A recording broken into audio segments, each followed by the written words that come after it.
Anna Thompson picked up the shouts ahead of noticing the gore. Her regular patrol of snares proceeded normally up to that noise. A mix of mortal dread and savage growls cut across the evening gloom. She hurried in that direction, firearm prepared, and stumbled upon a terrifying sight. A quartet of wolves encircling a collapsed rider, his mounts remains venting vapor into the frost. She discharged her weapon skyward on 2 occasions. The group fled yet hovered near the woods border, gazes gleaming akin to hot ashes. The fellow, a ranch hand perhaps in his 30s, rested amid expanding scarlet, his upper leg ripped apart down to the skeleton. "Abandon me," he croaked. "It's not valuable." Anna dismissed his words. The injury hit a major vessel. Moments remained, not extended periods. She tore her neckcloth for a binding strip, pulled it firm. It yielded, then fell quiet. "Remain conscious," she ordered, pulling him to her sleigh. A guadatón. Lifeless mass, though she'd transported elk bodies previously. This was merely flesh capable of responding. The predators trailed at a distance of 50 paces.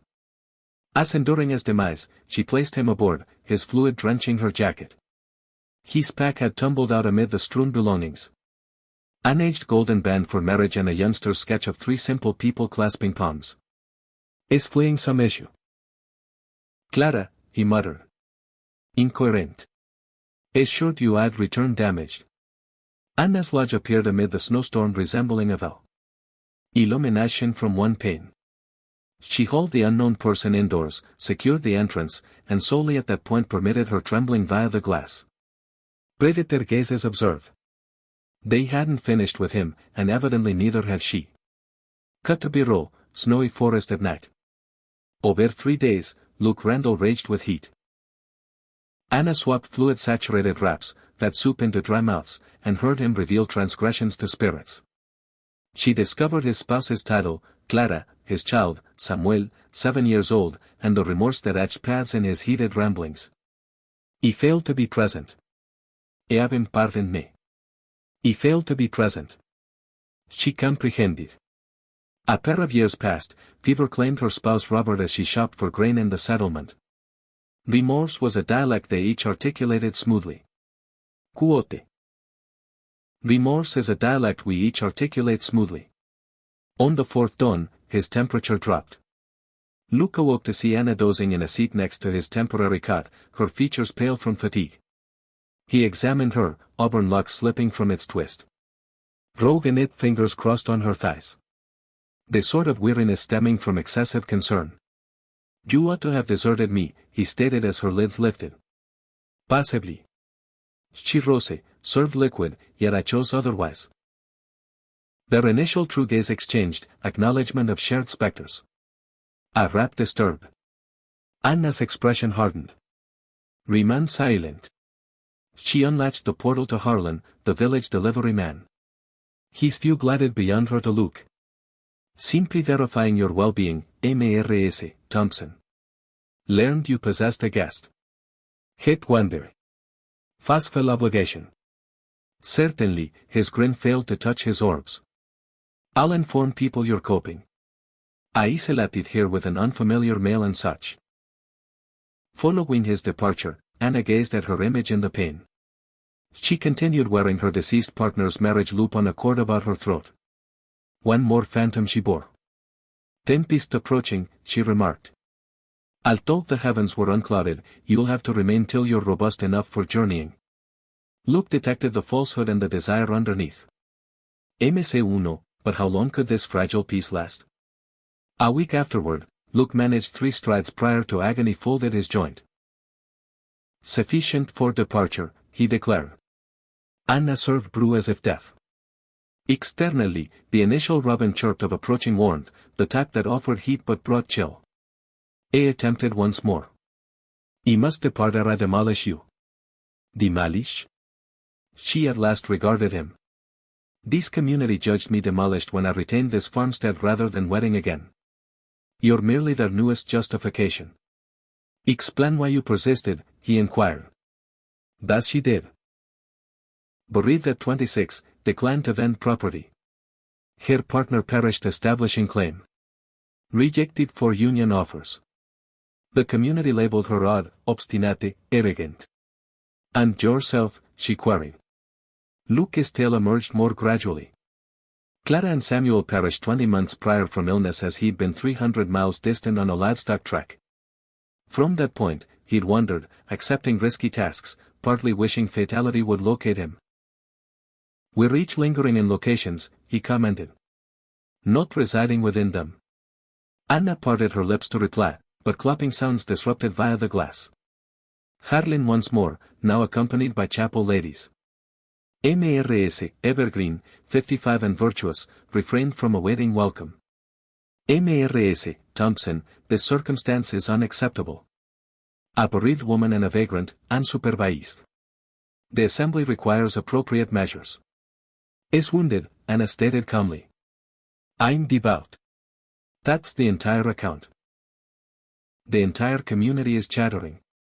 Permit them. Following their angry exit, Luke discovered Anna on the veranda, frame quivering. He positioned himself adjacent, avoided contact, merely attendance. Far-off predators wailed. Warns is arriving, he mentioned. Neither trusted it. SAFX, distant howls. Luke Randall hadn't constructed anything for 24 months, not since Samuel's play chest, incomplete in a Montana shed. Yet there he stood, mallet gripped, mending Anna's drooping barrier as she nourished fowl. Household existence seemed like a tongue he'd misplaced, but inexplicably still grasped. During the subsequent fortnight, he fixed what cold had damaged. Barrier supports, ceiling tiles, the storage entrance that dangled askew. Anna instructed him on her terrain, which stream contained fish, where feral herbs sprouted, how to soothe the skittish steed. Collaboration flourished via work, minor closeness gathered, digits grazing while exchanging implements, joined amusement when fowl fled into the dwelling, easy quietudes that resembled dialogue. Etched ornamental blooms into a fresh barrier support, incorporated her letters, presented it as an unexpected gift. MC2, would the town accept their growing bond? Sabbath came. Anna went to worship solo. Luke observed her depart on horseback, then devoted the forenoon to sculpting. She came back prematurely, mouth firm. They averted me amid songs, she recounted. Clergyman's lecture concerned a temptress. He departed. Luke had prepared supper poorly. Charred rolls, excessively seasoned broth. They chuckled jointly. Initial authentic delight either experienced in ages. Community views me as a seductress, she noted, grin diminishing. Community has never witnessed bravery in a female previously. The instant extended. Flame glow captured the amber in her tresses. A inclined nearer. She held position. Their mouths nearly met. A wail cleaved the darkness. Nearby. Excessively nearby. Luke seized his firearm via the opening. Recent imprints ringed the lodge. Nearer than prior. They returned, he declared. And they're famished. Anna armed her weapon as well. They remained vigilant jointly till daybreak, rears to the partition, arms contacting. Neither rested. Zoom in, tense faces. Elias Grant perched overly at ease in Anna's cooking area, headgear on the surface as though he possessed it. A bereaved female requires protection, he expressed, as if Luke positioned in the threshold was absent. With me. Re-establish your standing. This condition concludes. Luke's mouth tightened. Grant was 48, affluent, accustomed to obtaining desires. I'm not an issue demanding your fix, Anna replied. Grant's facade faltered. You're embarrassing yourself for a transient. Folks are gossiping, Anna. Your departed spouse would feel disgrace. Depart. Consider wisely. Depart. After Grant's exit, Luke strode back and forth. Malice like him reject denial.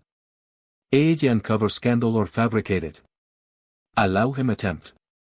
MC3, what secrets from Luke's past would surface next? That night fool, bravery located them equally. Luke ceased striding, positioned ahead of her. I'm developing affection for you, Anna, but I'm shattered internally. I possess not to provide. "I don't require complete," she murmured softly. "I require truthful." I embraced her mouth then, hesitant. Then urgent, 24 months of isolation converging, she detached her bereaved band. Placed it on the shelf. "I'm finished lingering," she breathed. The following dawn, clopping noises broke their tranquility. Marcel Ayes, assistant nearby, revealed a pursuit notice. Pursuit? Luke Randall. Homicide. Montana Region. $400 bounty. Anna's got sank. "That's myself," Luke admitted, yet not the complete reality. The marshal's countenance was stern. "You have to accompany to the settlement, laugh. Resolve some inquiries." "He's staying put until you listen to his version," Anna asserted. But she observed the uncertainty flash in the marshal's gaze. In this area, uncertainty was as lethal as a rope. "He discharged at a fellow," Luke explained. "But I didn't slay him." Within Anna's lodge with the marshal recording. Luke narrated the event, a farm supervisor in Montana, assaulting an 11-year-old immigrant lad nearly fatally for dropping feed. Luke stepped in, the supervisor drew a pistol. Luke fired initially. Arm injury, not deadly. The lad survived? Marcel Hayes questioned. Affirmative, but the supervisor's parent was a regional magistrate. He fled instead of confronting a fixed hearing. That's his narrative, the marshal told Anna. Grant claims otherwise. Claims Randall's perilous. Grant desires my terrain and my obedience. Anna retorted. Whom do you trust? The marshal departed to telegraph Montana.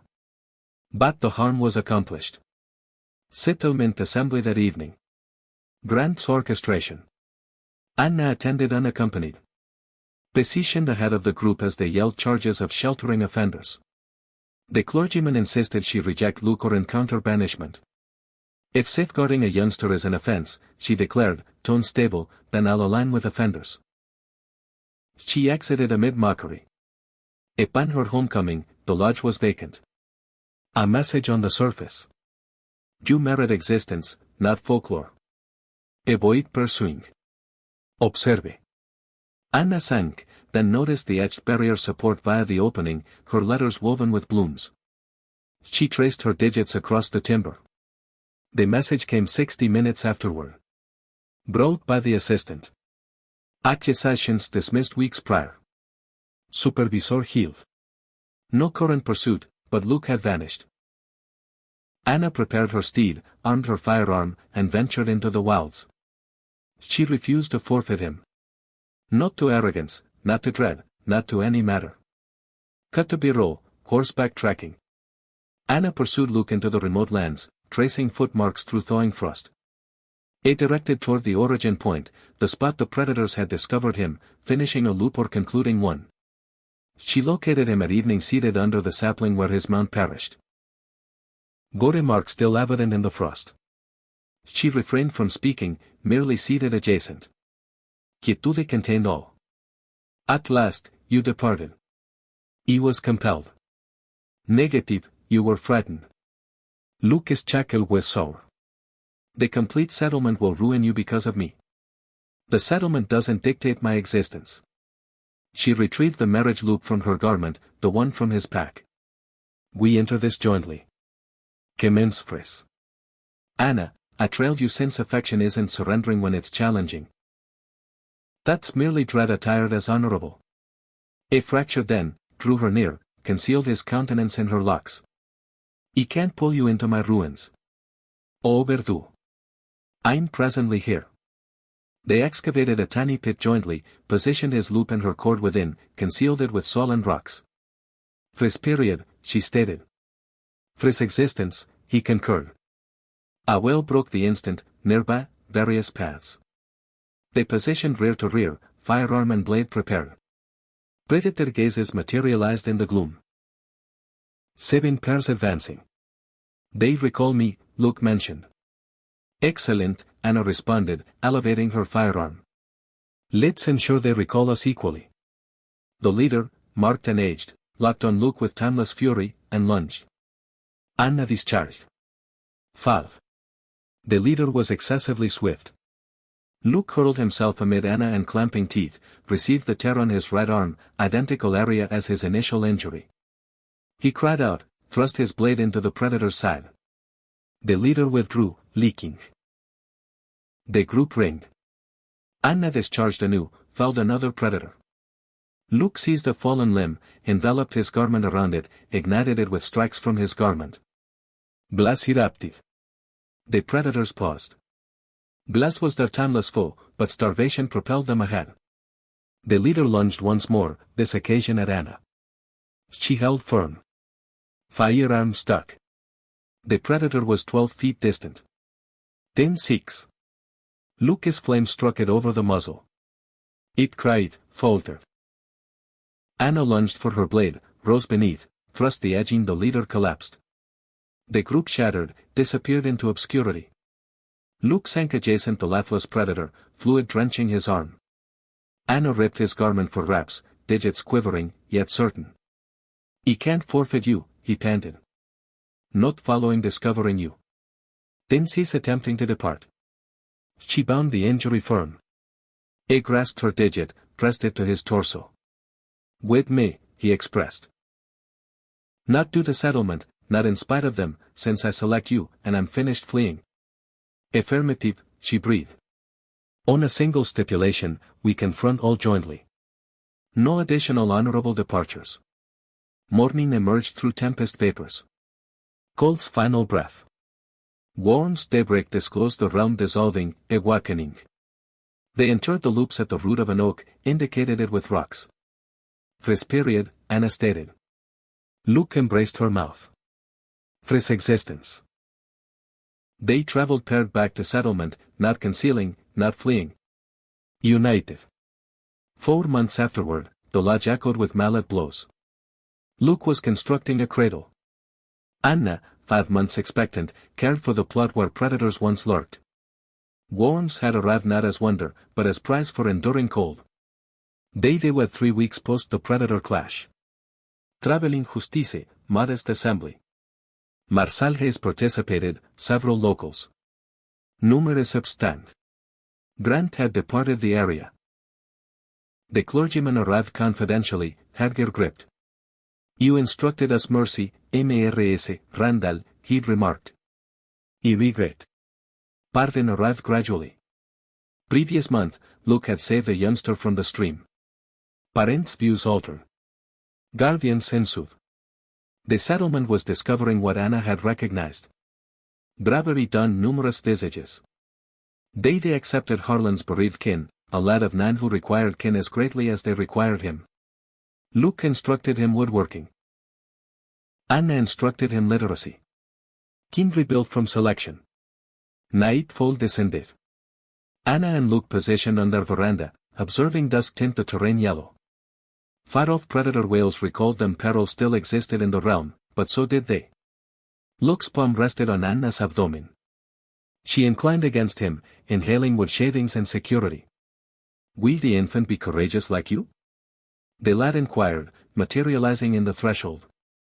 "Courageous isn't lacking fear," Anna remarked. "It's cherishing folks regardless." Quote, "Courageous isn't lacking fear, it's cherishing folks regardless." In the plot, feral blooms flourished where they'd entered the loops. Azure blooms, native dyes, untamed thorns. Luke had etched a tiny timber sign. Called, 1888, where affection commenced. Not where it concluded, where it commenced. Cold perpetually concludes, Anna remarked, observing glow bugs ascend. Luke embraced her brow. And warmth pertains to those who anticipate it. The illumination shone in the pane. Identical glow that had directed him to protection months prior. Now it greeted a distinct fellow residence. One who'd halted fleeing. One who'd discovered that affection wasn't his demise. It was his creation. The conclusion. If you love this tale of survival and romance in the Old West, please hit that like button and subscribe to Relatos del Viejo Oeste for more gripping stories.